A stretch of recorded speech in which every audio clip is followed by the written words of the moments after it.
Excellent question. It's one that I've never seen a conservative answer properly. Challenge accepted. A fan of mine spoke to Ben Shapiro at UW-Madison, you know, because the only people that conservative demagogues will talk to these days are like college students with no preparation or whatever. Like that's the limit of their willingness to engage with opposing viewpoints.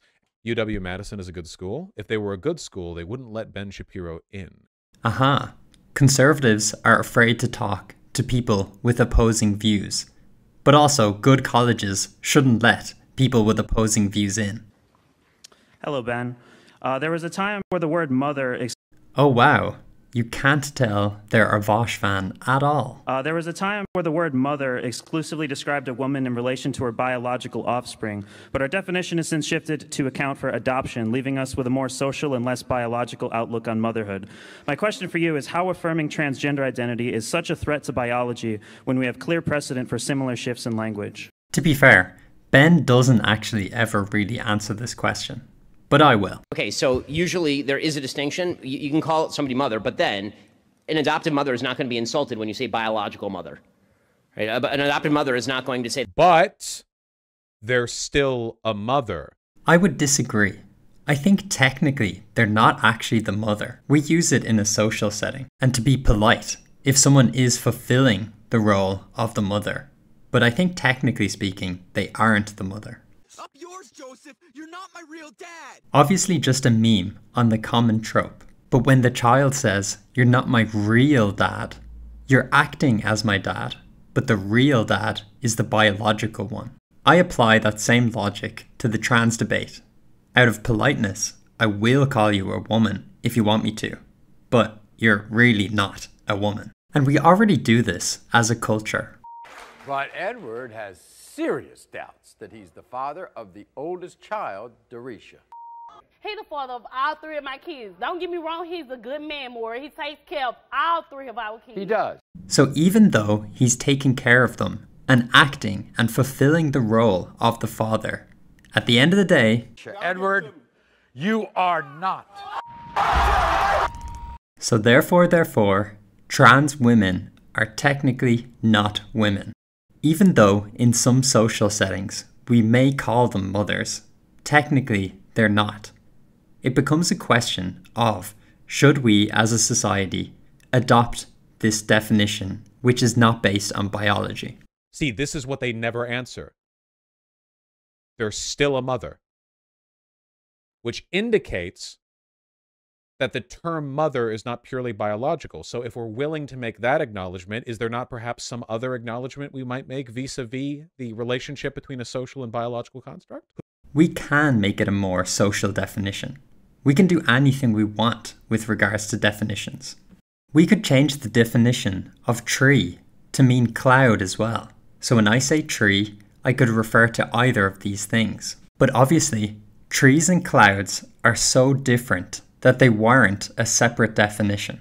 In the case of an adopted mother, they fulfill the role of a biological mother. So, as a social definition, we put that under its purview. But to me, a trans woman is so different to a biological woman that they're not the same thing. And I think the fact that you need to take surgery and hormone therapy proves how different they are. Their real mother is X. People don't say that because that would imply that an adoptive mother is not a real mother when they are. You're not my real dad. Again, this is pedantry, but I don't think they are, quote unquote, a real mother. The biological mother is an inappropriate term. The trans movement claims that the term biological female is somehow offensive. The trans... Dodging the question, by the way, the question that she asked was about the acceptance of terminology shifting with regards to the biological nature of motherhood, not whether or not trans people are offended by the term biological woman. Ben is dodging the question, but it's still an interesting point, because this is where the comparison breaks down. In general, when we say mother, we're using the societal definition that includes adoptive mothers. But in the case of woman, we have to decide between the biological and the social definition that Vaush is pushing when we're speaking casually. But most people in society think your sex defines whether you are a man or a woman. If we are to be forced to use a definition, should it not be democratic? I'm happy for every individual to use whatever definition of woman they would like to use, but I don't think you would be happy with that. But millennials and a lot of people on your side of the spectrum think it should be illegal to misgender someone. So you're forcing the majority of people to adopt a definition that they don't want to use, that isn't based on science. Through the social process of adoption, which is not biological and therefore not tied to direct genetic lineage, we can call a person a mother even if they share no direct biological relationship with an adopted child. Definitions are not objective, they're not concrete, there aren't rules, they're just what we generally agree upon. They're a social construct. Aha, it's what we generally agree upon. And as I've shown, most people don't agree with your definition. So that's it. It should be settled, right? But no, of course the authoritarian wants to impose his definition on other people. But I do agree with him. Definitions aren't objective. It's how useful they are that matters. How good they are at reflecting reality. I think a non-biological mother can easily jump into the role of a mother. But I don't think I could say the same for a trans woman, despite all the surgery in the world.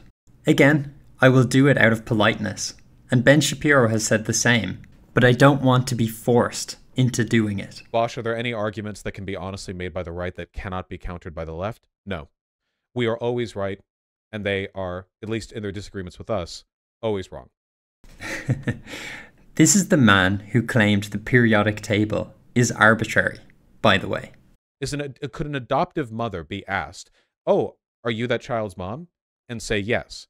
To which he would have to say yes, because everyone agrees on this. Legally and socially, everyone accepts the fact that adoptive parents are indeed parents. Okay, but socially, we haven't accepted that trans women are women, and the majority don't. So why is this definition being enforced upon us? And I'll let Ben make the argument better, because he's more articulate. Because the main argument against freedom of speech that is being made in today's America is that you ought to be deplatformed, banned from social media, maybe ostracized socially, and maybe targeted governmentally if you refuse to go along with the basic biological lie that a male is a female or a female can be a male. It is a large-scale attack on freedom of speech. This is a large-scale defense of freedom of speech on the same point.